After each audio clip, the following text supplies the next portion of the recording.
Racing to the 2022 Breeders' Cup, and this time we get an update on the Turf Mile, one of 14 races on Breeders' Cup Friday and Saturday. The pre-entries have been announced, and we'll take a look at the top speed figures and top contenders, including some of the Europeans coming on over for the Turf Mile. Very competitive group of runners in the Turf Mile this year. Europe-based runners will be three of the top five favorites in this race. And then you add in a 3-year-old like Annapolis, trained by Todd Pletcher, and we've got makings of a deep Turf Mile field.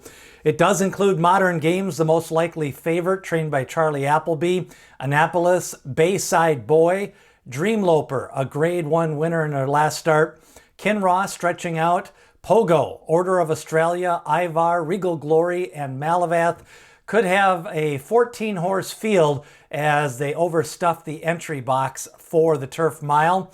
First contender we'll take a look at is Modern Games, the most likely favorite. Won the Woodbine Mile, owned by Godolphin, trained by Charlie Appleby. And the thing about him is he can come off the pace and stay behind the leaders. He does want some cover. He's coming back on a 2-week turnaround after running second in the Queen Elizabeth, 6 for 12 lifetime for Modern Games, the most likely favorite in the Turf Mile. Meanwhile, Kinross is the British champion sprinter, and 4 wins in a row, comes into the Breeders' Cup, 135 pounds he carried in Doncaster. When you look at the footage here, this guy is a good one. 4 for 7 in 2022, 2 Grade 1s, 2 Grade 2s. He carries weight, and he's ran in 18-horse fields. He's very battle-tested coming in for Kinross into the Breeders' Cup Turf Mile. Regal Glory will be a filly taking on the boys. And of course, Regal Glory's already got a couple of stakes wins this year. Trained by Chad Brown. The sire is Animal Kingdom. 12 for 21 lifetime. Regal Glory is going to probably hope for an outside post position draw when they draw those on Monday. 1 for 5 at Keeneland. 3 seconds at Keeneland. Has faced the boys before. Ran second in the 4-star Dave. She also won the Just a Game and the Jenny Wiley for Regal Glory. Meanwhile, the speed figures for the American horses and the horses that have raced in Europe are out, and the top speed figure in the race belongs to Modern Games. He did that 2 races back in the Woodbine Mile, and then of course the last race he lost on British Champions Day. Order of Australia's got a 99. Domestic Spending off a long layoff, 104 when last seen, and then Annapolis a 101 as a 3-year-old taking on older horses. Regal Glory kind of fits that pattern. She's got a 101 to go back to, and then back-to-back 99s in her last 2 starts. Ivar is always knocking on the door for trainer Paula Lobo.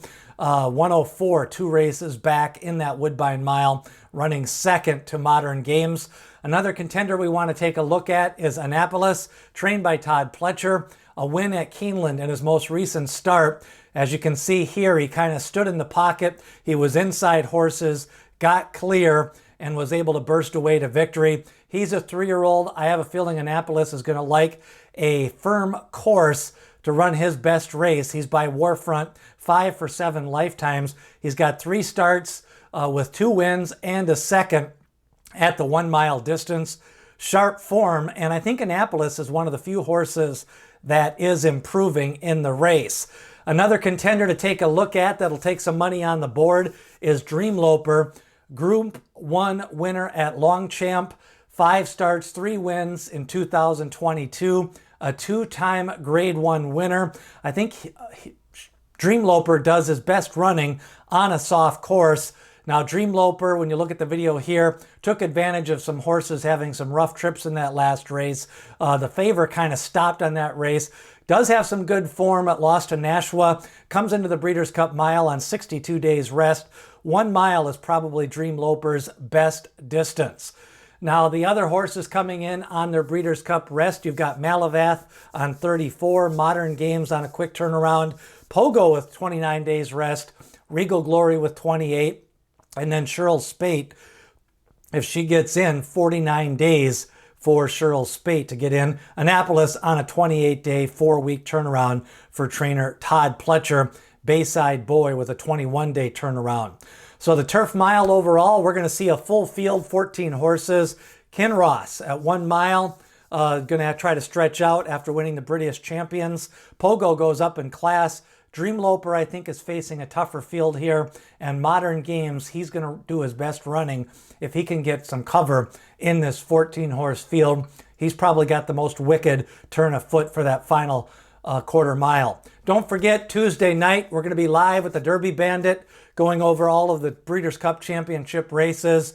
We'll be live streaming that out with some selections and taking your questions. If you have questions, leave a comment with your question on the Breeders' Cup. We'll get to it on Tuesday night as we continue to get you ready for the Breeders' Cup 2022.